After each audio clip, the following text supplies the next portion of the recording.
Joint family, I have a video that I hope you enjoy. It was great catching up with my cousin Luke, who lives in Farmers Union, probably about maybe 10, 15 minutes from where I live at. Um, this area is so rich in history. We are in multiple counties, and you'll find a lot of our family in different tribes here. Now, everyone is not with us. You have some of our family members who are actually enrolled with the Lumbee, some of our family who are enrolled with Wakamasuan. Wakamasuan is definitely a lot of family there, and definitely a lot of family in Robco, in Robeson County, with the Lumbees. Luke is going to talk about a lot of our Spaldings, Mitchells, Moores, and on and on. Um, some of our family members who identify themselves as indigenous or American Indians. You have some of our family members coming out of the same families, but they identify as black or African Americans. You have some family members who identify as mixed in both Afro-Indigenous and so on and so on. So don't get crazy or lose your mind over the words that's being shared. In a lot of families, especially on the East Coast, and especially in a lot of isolated communities like we have, many people coming out of the same family, usually sometimes, it's pretty common. You can have a family of five, maybe three may identify as Indian, two identify as black, or vice versa. That's just the way it is. So when you hear him talking about black this or Afro or whatever, just we're sharing information about our family. I hope you enjoy it. We'll have some more videos coming up soon. We're going to be introducing some more family members um, to share more about our family. It's important to show events that you are a part of, events that you're hosting, events that you're attending from other tribes, other nations. It's just show your family, show the community, show your involvement, and that's what we're attempting to do here. So stay tuned. Wide Awake Radio. We're coming with a plethora of information. Also, we're going to be talking about spirituality and religion and all of those things coming up in the near future. So stay tuned. I hope you enjoy Luke.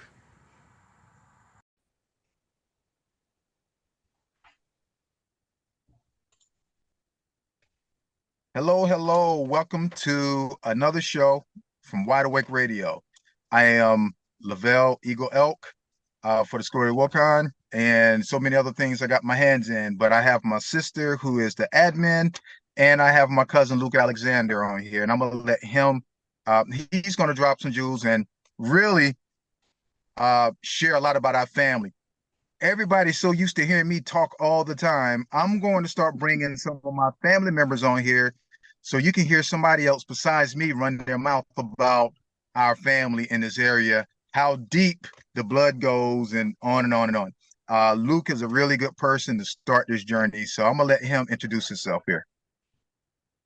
All right, thank you, cousin. Yeah, so my name is Luke Alexander. Uh, I live in Farmers Union, the community of Farmers Union, North Carolina.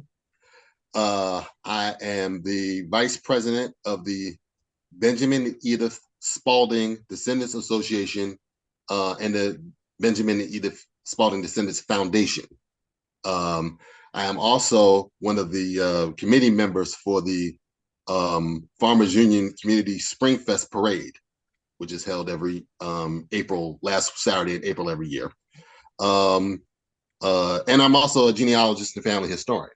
I began working with the Spalding Association puts on the Spalding Family Reunion, trying to encompass all the descendants that we have of the Benjamin, coming down from Benjamin to Edith Spalding, which was one of the, I call them a power couple really, but one of the set of ancestors, we have numerous ancestors in this area, but one of the sets of ancestors that was of Native American and free African American heritage who began this community over 250 years ago.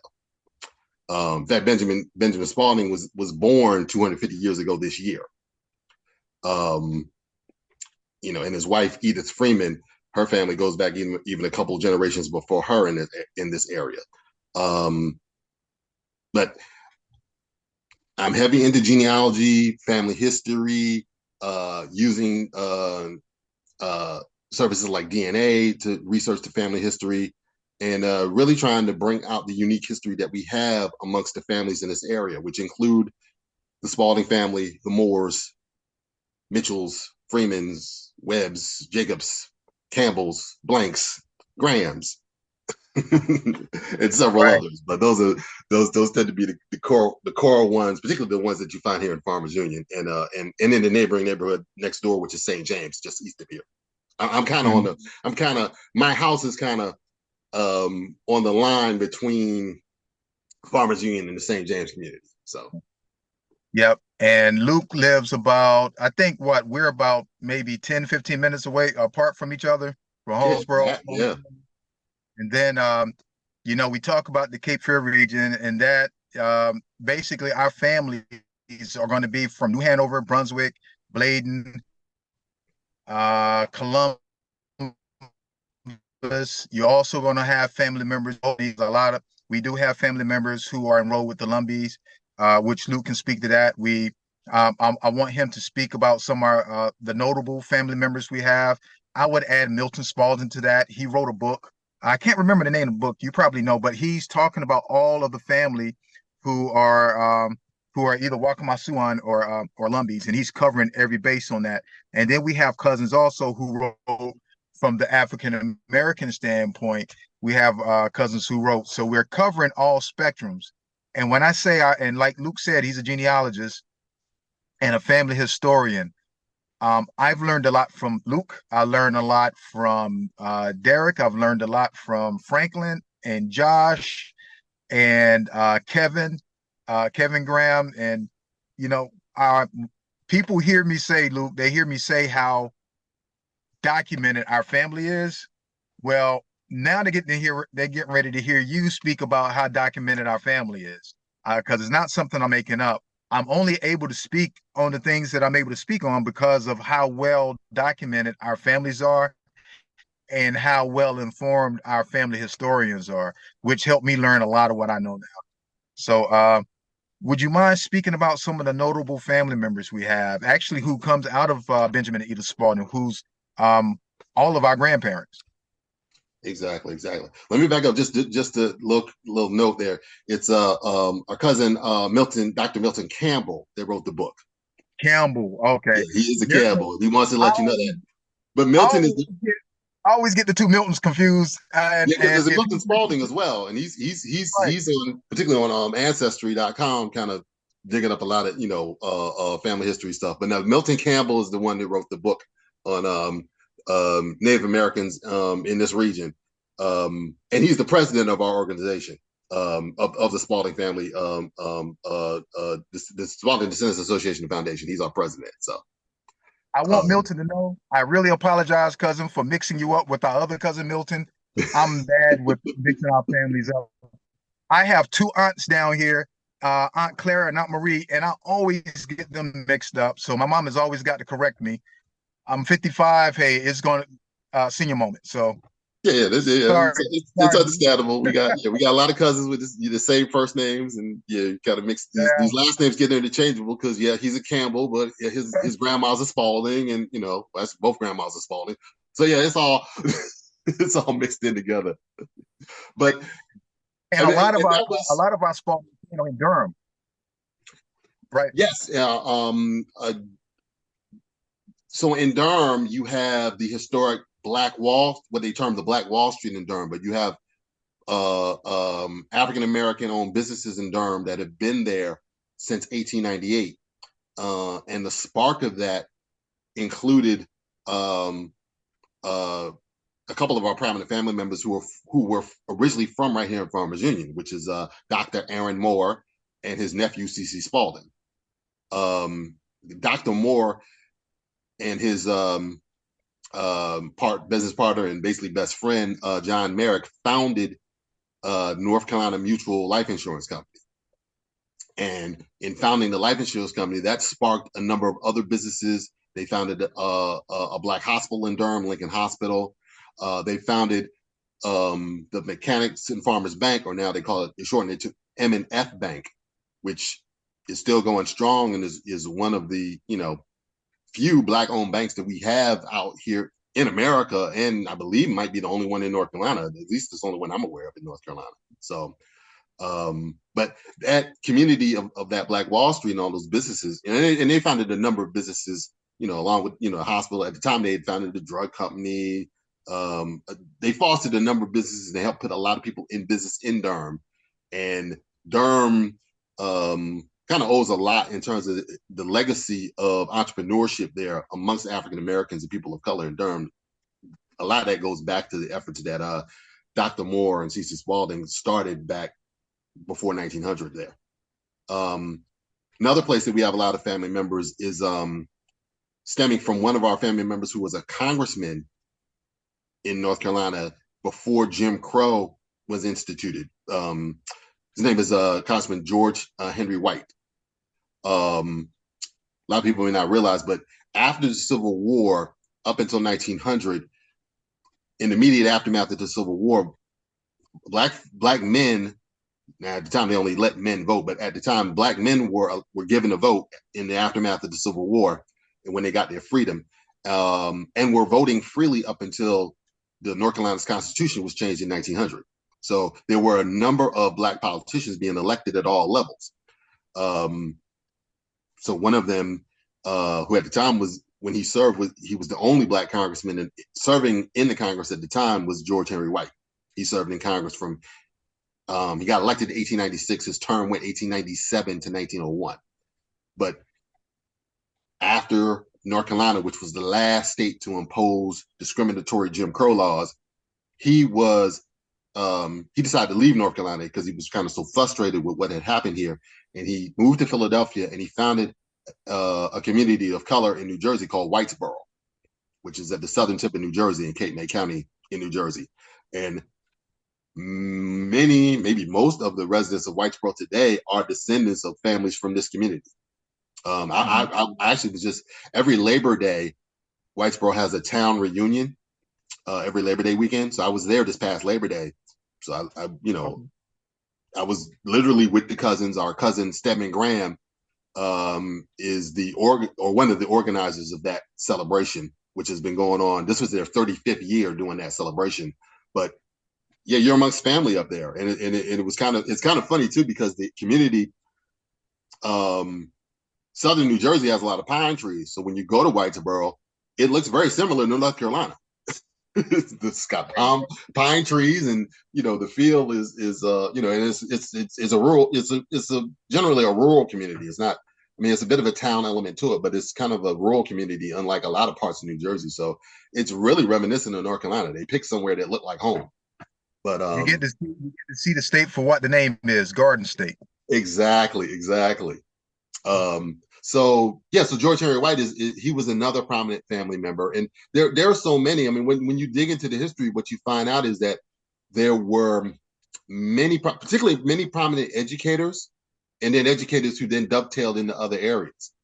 One of the key family members that we have who also came out of Farmers Union is the Reverend William Luther Moore. And he's an important figure in history because he is considered the founder of the University of North Carolina at Pembroke, which is in the heart of the Lumbee Indian community up there. It started as an Indian normal school, which a normal school is back in the late 1800s, early 1900s. Normal schools were instituted to teach folks how to become teachers, and many normal schools later on morphed into colleges. I mean, institutions like Fayetteville State University, Elizabeth City State University, also started as normal schools, and many of those were targeted. That term normal school was something they put out there at the time, and many of them were targeting people of color. So the Lumbee Indian community got their state recognition at that time. They got it under the term Croatan. They were being called Croatan Indians, but they got their recognition from official recognition from the state of North Carolina in 1885. And as soon as they got that, they went to work. And at the time, William Luther Moore had already left from Farmers Union, had moved up to what's now Pembroke, and he married a teacher up there. Yeah, was a teacher up there, was teaching at the, they pulled him in to teach at the school, and he pushed it, get the school built, funded by the state, and established as a normal school for Native Americans, because at the time they were establishing those schools for African Americans, and then this Native community, which was being newly recognized at the time, was saying we need schools too, and William Luther Moore was a part of that. He was a religious leader amongst the Lumbee, and worked to establish a lot of churches, and was a community leader, throughout his life up there. But and his family are still community leaders. I mean, they're one of his descendants, Wendy Moore, our cousin Wendy Moore, is on the Lumbee Tribal Council now, representing their home area, which is Prospect. And they have businesses. We have cousins up there who own Moore's Brothers Natural Beef, which is doing very well in terms of in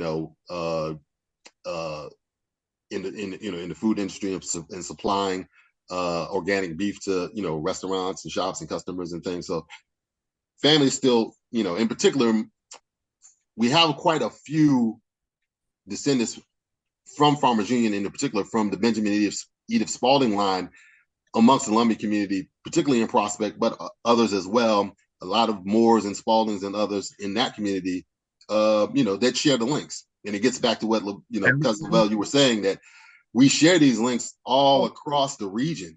I mean, right. There's kind of a pan Native American line, right?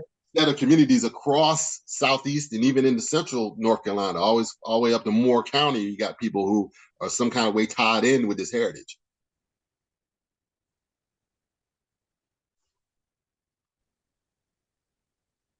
Hear me okay? You froze there for a second. So did you say something? Oh, okay. Yeah. You know how my particular family line with the Moores, the Farmers Union, and so forth. And you mentioned William Luther, who is the brother of my granddad, George. And I tell people that I don't know if Pembroke University, I think it's either the only Native American college or one of a few that's in the country. I'm not sure if there's any others, but I know this is one that I feel really proud of because my third great uncle had a hand in establishing that. So I mean, any chance I get, I like to talk about it. And you and Uncle Buck, James Moore, y'all really helped me out a lot with these family rumors and putting the rumors to rest and proving the rumors to be actual facts. So many notable family members. It's just hard to start. It's so many to name. Where do you start, right? I mean, we have a lot. And just to be clear, there are other Native American universities in the country, but most of them are out in the West. I believe Pembroke is the only East Coast Native American or historically Native American university. But there are a number of institutions when you go out west, and a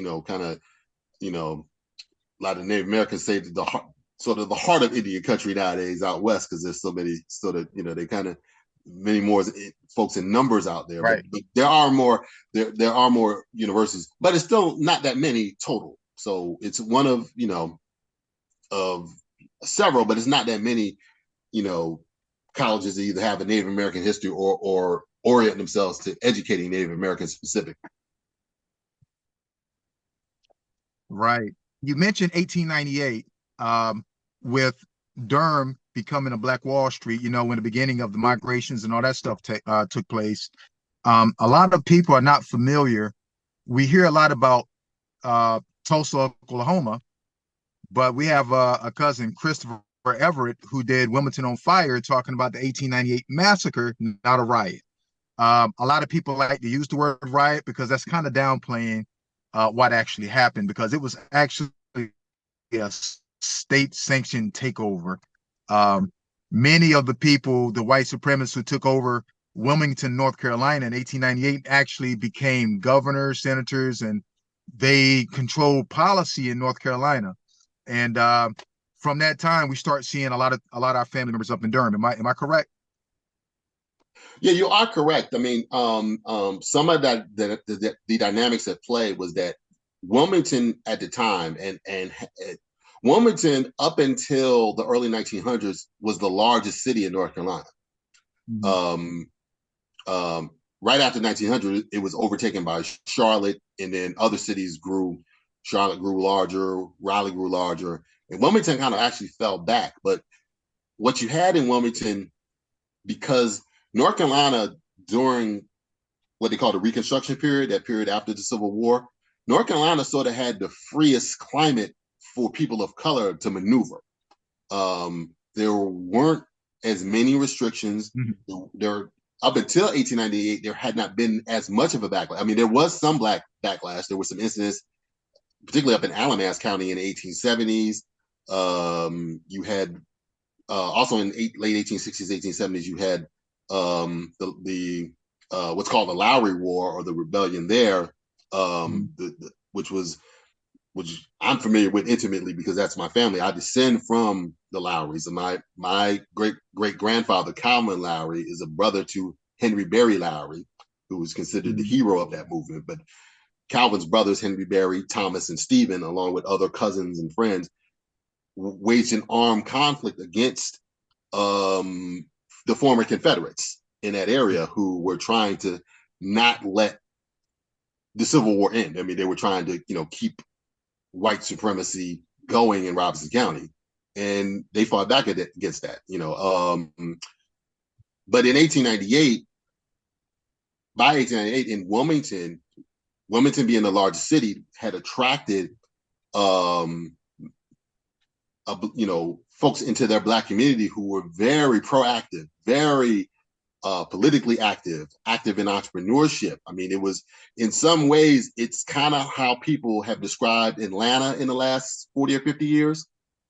It was in some ways, Wilmington was sort of that city that was seen like a Black Mecca, a place where you could go and establish yourself. And Wilmington had Black folks in all kinds of city positions in town.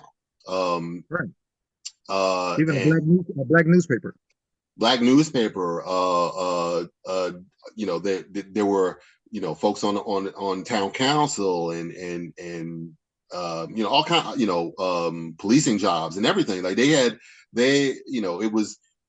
was seen as a real city for where you could put down roots and have really have growth and fulfill your potential. But as that's happening, the ire and the hatred amongst the white community is building and building. And when I say hatred, I mean, I'm not exaggerating. You can go and you can read the newspapers and the newspaper accounts. I mean, particularly the publisher of the paper, the News and Observer, based in Raleigh, that's basically considered the paper of record in North Carolina. At that time, that paper was full square for white rights and white supremacy. And like I said, that I'm not exaggerating, that you can read the paper and see where they're saying exactly where they're coming from. They wanted to establish all white government in North Carolina, which at that time, ironically, was represented by the Democratic Party. Right. I mean, some people know this, but back then, the Democratic Party, Southern Democrats, were embracing white supremacy. The Republican Party, which had been the party of Lincoln, was the party that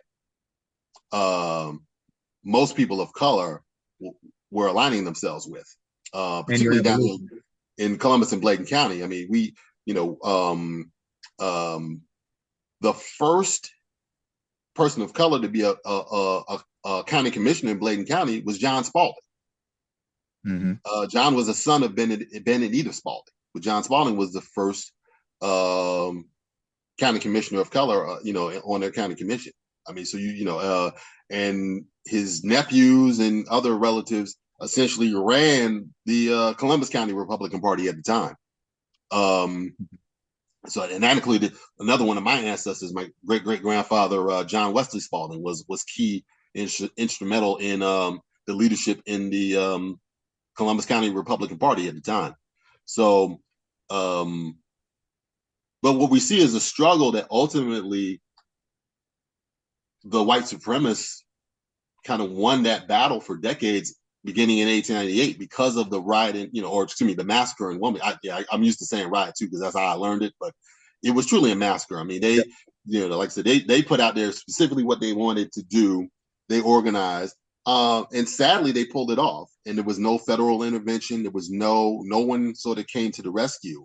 Many of the Black folks who were lucky enough to survive escaped Wilmington and never came back. Many of them went to places like Washington, D.C. and New York, and went up north, and just never came back because it was clear that they were not going to be able to live the lives that they had been living, and Jim Crow was put into effect. I mean, the riot was sort of, or the massacre was sort of the culmination, and then after that, North Carolina changes its constitution in 1900 specifically to disenfranchise black men from voting. Right. Ironically enough, the only people of color that were allowed to vote in the aftermath of that were folks who had been descendants of free persons of color prior to 1865. And that was a compromise instituted by instituted due to the recognition of the Croatan, now Lumbee Indians, to allow them to vote. But in allowing them to vote, they allowed other communities with similar background who did not have any kind of state recognition at the time to vote as well. So that included communities like Farmers Union.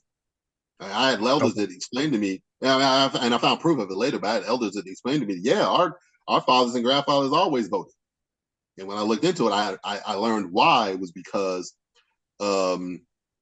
there were certain carve-outs that were put in place, and that whole thing is an interesting history in and of itself, because in trying to restrict the vote of people of color, the law was written and rewritten several times. I mean, one of the early laws that was put in place simply dealt with, well, we're going to outlaw voters who cannot read. If you can't read, you can't vote.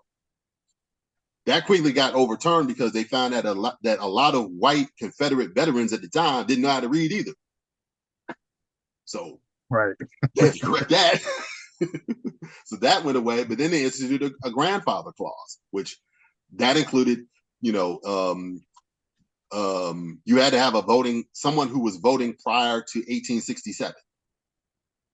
Well, the only people voting prior to 1867 were people who had not been enslaved, which was white people and free persons of color. But if you were an enslaved person up to 1865, you weren't voting prior to 1865, 1867. So that was another way to disenfranchise the Black vote, which was significant. I mean, Black folks have always made a significant portion of the population. I mean, we're somewhere around, I believe last time I looked, I think we're 28% now. We were a third or more back at the time I'm talking about. So in certain areas where majority, and still are, much of the area east of I-95 in North Carolina is majority Black. So that resulted in a lot of Black politicians to be elected, like the cousin I mentioned, George Henry White, and like John Spalding, and the white supremacists at the time were trying to put a stamp on that at all costs. right. And Hey, our cousin, families was all, I have like about many families across North Carolina. We were all in the middle of that. Oh, real quick, I also want to mention that a lot of information that I'm lucky to learn about how that happened, particularly with the Lumbee community, I got from my cousin Melinda Maynard Lowry, who's a scholar, prominent scholar in the Lumbee Indian community, and she wrote a book called Lumbee. I think it's Lumbee in the Age of Jim Crow or the Time of Jim Crow. But that book I found it very essential. I mean, I'd read the book and then afterwards was lucky enough to meet her and become friends with her. But that book helped me out greatly to figure out, okay, what's going on here in terms of how did our community evolve, and how do we have folks who were voting prior to the modern civil rights movement? Where did that come from? Came from the Lumbee community, the extension of the vote to them, and Melinda's book was very helpful in trying to piece that together. She's putting a lot of work on that, so to try to explain that story. Yeah, Melinda has a lot of scholarly work. I follow a lot of what she's done, and she's doing a great job.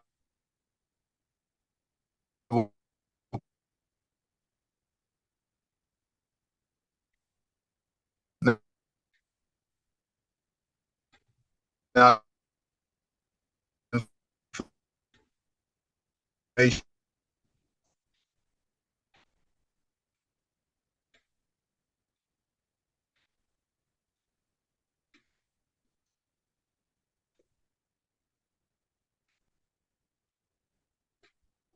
Can y'all hear me? I lost you there for a little bit. You broke up. Oh, wow. Um, can you speak a little bit about the Sons of the Revolution that you and Kevin are so deeply involved in? Because I'm pretty sure people don't know what that is and probably have a false idea what the organization is. Okay, sure. Yeah. So well, let me tie the family connection in first, and then I'll explain the organization. Okay. Um, so our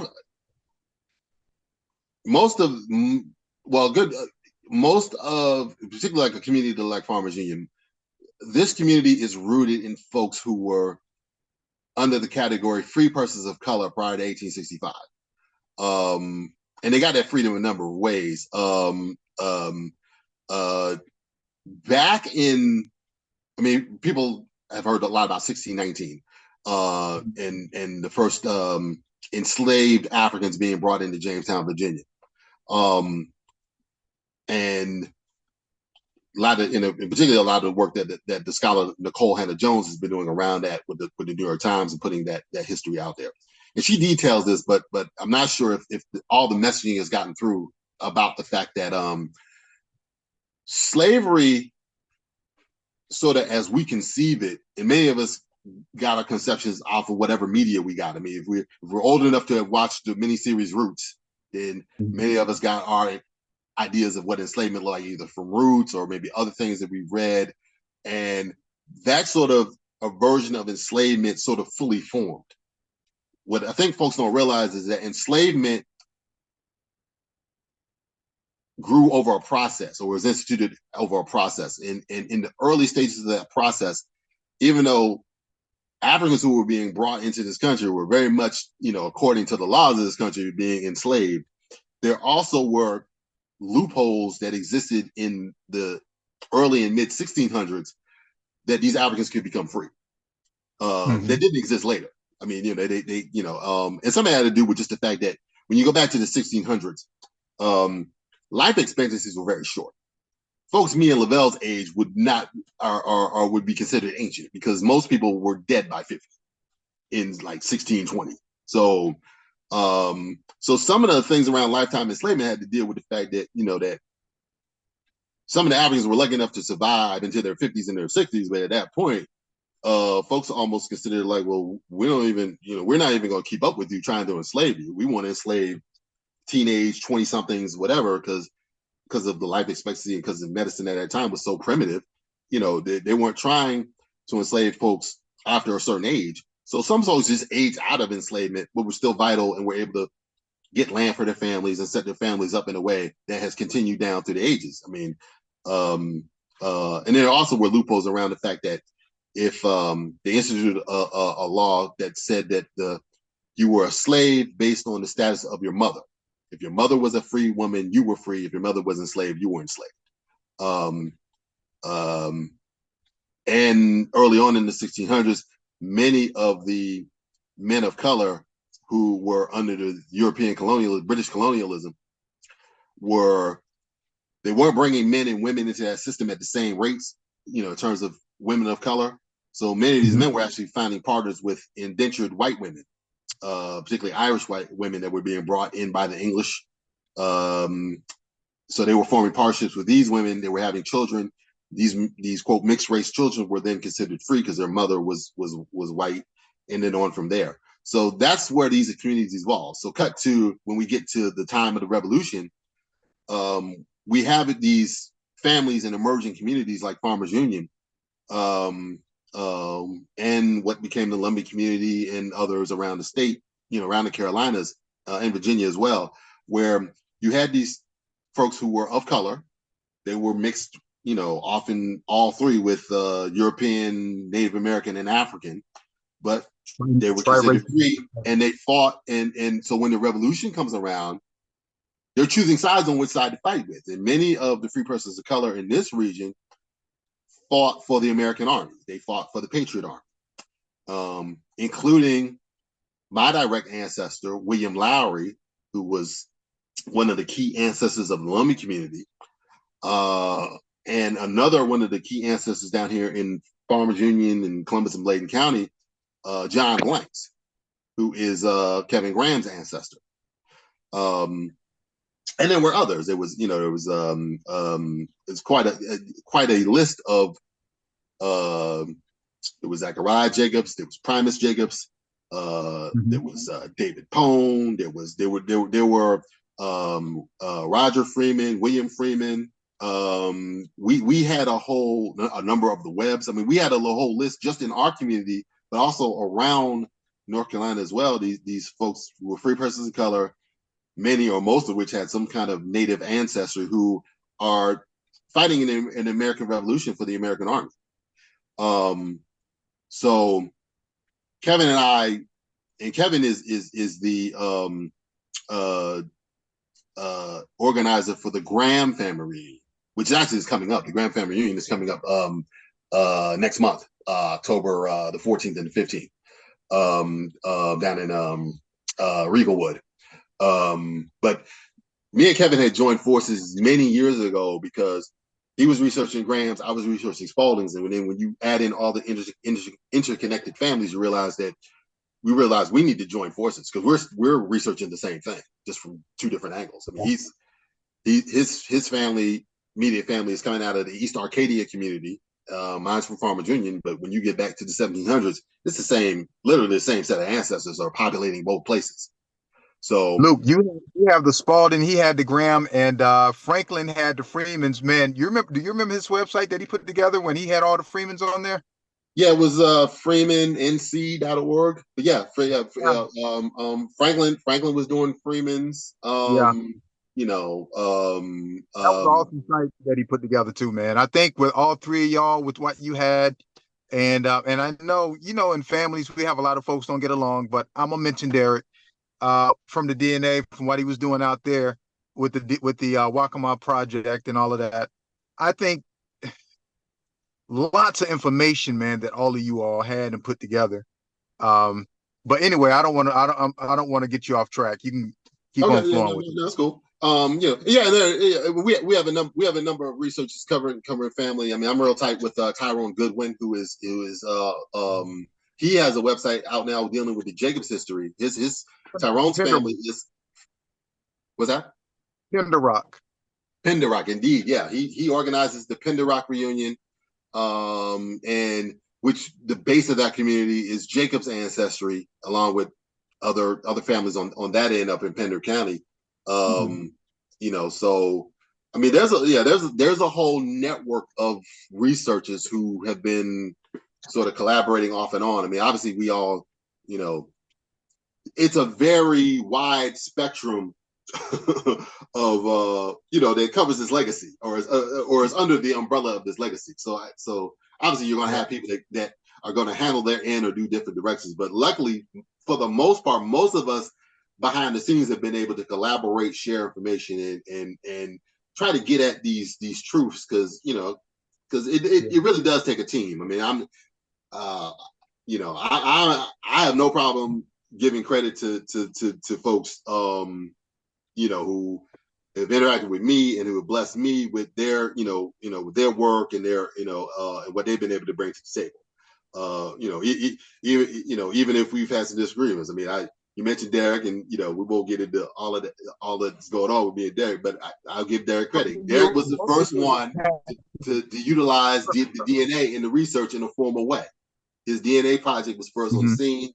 He put it out there, and he was organizing. Another early one from that era was when I say earlier, kind of when I got into it. I've been heavy into it since I got interested. I've always been interested in family history, but I really got heavy into it in 2007. So another one that was heavy at that time was that I collaborated with was Shelda Glover, which Shelda was doing the history on the Welch's Creek community.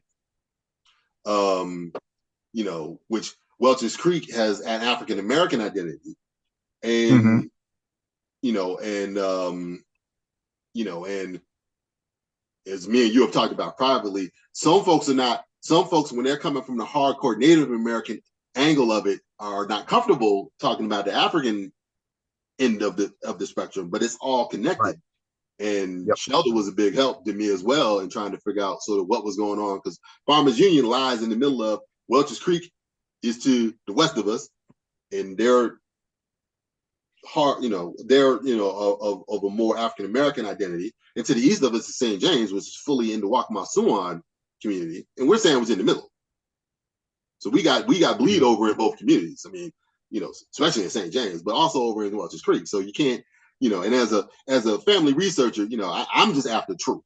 Like at the end of the day, I realize it's a complicated story. I realize a lot of feelings and emotions get into it, and what people have been layered on, often for generations about what the storyline is. But at the end of the day, sort of the truth, it is what it is. Your bloodline is what it is, and it's going to bleed over where it bleeds over. And so I'm just all about truth, and I'm not hiding anything, denying anything, or any of that. I'm going to bring all of it in terms of, I'm going where the truth takes me, And I appreciate you for that, man. I really do. I appreciate you for that. Yeah. One of the elders that I look up to in terms of research, one of the key points of advice that he gave me that sticks with me is, he told me, like, when you get into this research, start with the known and then go to the unknown, not the other way around. Start with what you know and then try to build on that with pure facts. Not because some people get into it with, start the other way around. They have a hypothesis. They think, well, I think I'm this, and I'm going to prove this. And you might get turned around because your theory might not be what it is. You need to start with, you need to start with, okay, I know what my family is. Let me walk it back or walk it out in terms of who's my family, who's my community, where does my community intersect with these other communities, these other families?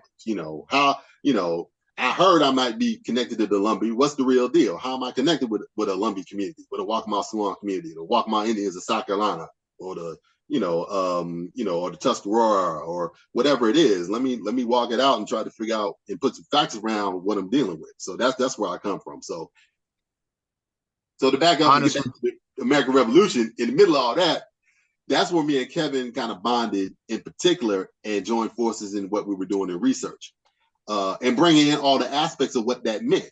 So, what communities, did we have an impact on outside of our home communities in Columbus and Bladen County? Like, where did our people go?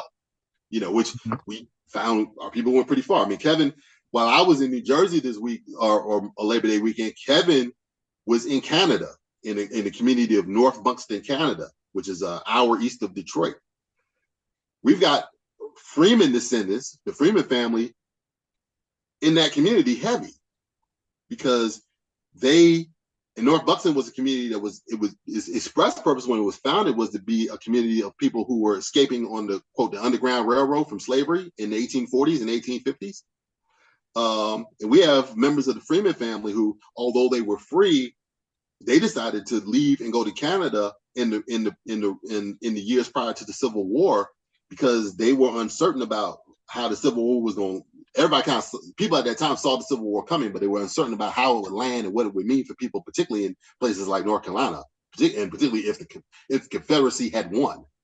So some people made the choice to leave. And so we had members of the Freeman family, particularly these two brothers, Bryant Freeman and Jeremiah Freeman, who migrated out of North Carolina through the Midwest and landed in North Buxton, and their descendants are there today.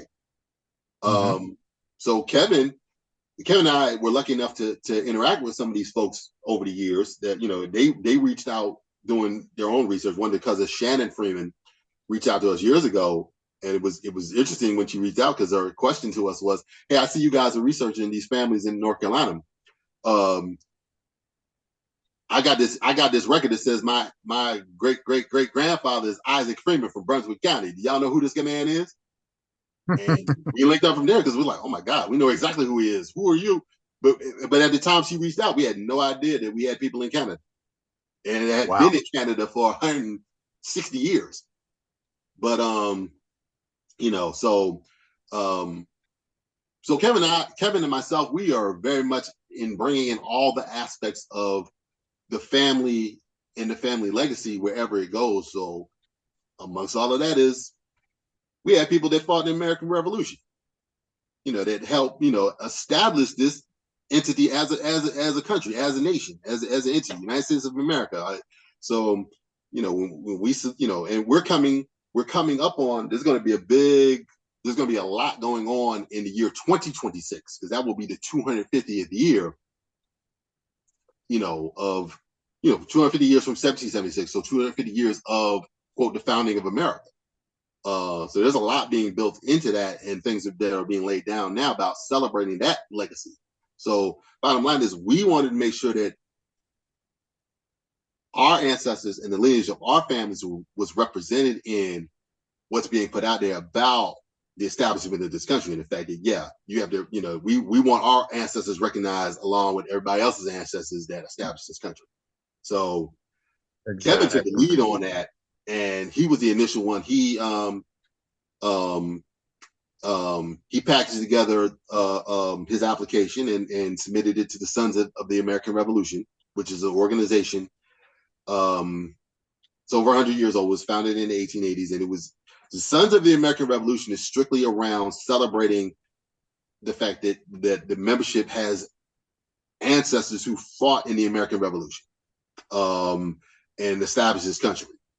And to be clear that it's not the only organization out there like that. And some folks get a little turned around because there are organizations like that for a number of different American wars and other types of lineage. They call them lineage societies, built around it. You have a genealogy that leads you back to somebody who was part of this particular movement, whatever the organization is built around. I mean, there's, some are around American War, some are just around, historical migrations or things like there's a Mayflower Society, which includes people who have ancestors that was on the boat, the Mayflower, and came over, to Massachusetts in 1620. And, those ancestors that were part of the, quote, first Thanksgiving at Plymouth Rock. There's a Jamestown Society, which includes people who you have an ancestor who was in Jamestown by the 1620s.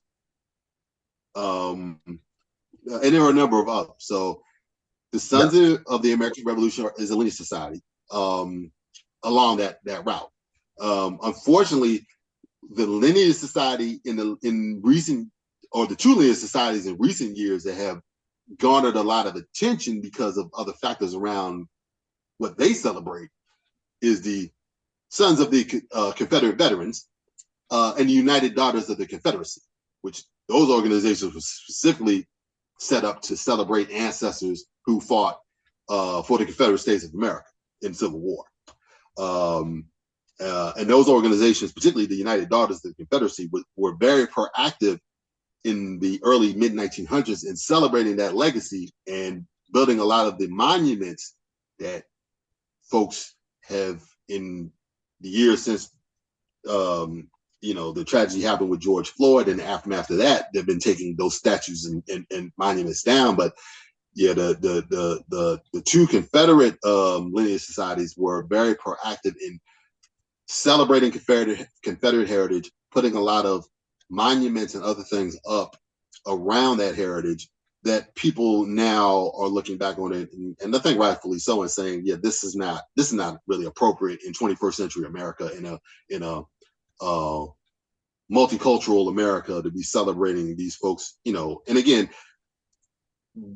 those organizations historically actually did a lot of work to obscure what the Confederacy was all about, and to cast it as, quote, the lost cause and some sort of noble fight for a certain type of freedom, when in fact, when you go back and read the actual paperwork that the Confederate leaders were writing at the time the war was going on and in the run-up to the war, they're specifically saying where they're coming from. I mean, they're specifically saying things like that we are not, that the condition of African people should be enslavement, and that should be upheld at all costs, and that that's the only condition that we see these people in. That means just much like in because it was a lot of the same guys or sons of the men who wrote those documents that were in 1898 in Wilmington and in North Carolina, rallying around the same things around we need to preserve North Carolina for white supremacy. So, Yep. you know. Hey, cousin, I am running out of time. I'm going to have to cut it short. I wish we could keep on going because you have so much to share. And maybe we can come back another time and Yeah, we I'm can about to share say, different. please invite me back. I mean, I'd love to talk. Awesome, awesome. I'm definitely going to bring you back, cousin. We'll talk, man. We'll talk. Uh, we'll probably run into each other at Walmart or something. Oh, sure, But for we'll sure. definitely catch up and talk. Yeah, and we're planning on another show. But Okay. I want to thank you, man, for coming in and sharing all this about our family. Um, it's a lot to share. It's so much. It's more than what I can put out there. So eventually, I'm gonna see if I can get maybe get Kevin to come on and talk, or you know, we do have, I went to the Smith family reunion, and some of my Pone cousins out there, so I'm gonna probably bring them on as well. And Okay, cool. yeah, we're gonna start putting the family out there, man. All All right. right. All right. Definitely, if you can swing by to get in contact with Kevin Graham, because that Graham family is coming up if you want to swing through there. Most definitely. Most Okay. definitely. All right, cousin, I appreciate it. And I'll be in touch with you soon. Thank you for coming on. I appreciate you, cousin. All right. All right. Take care. You too.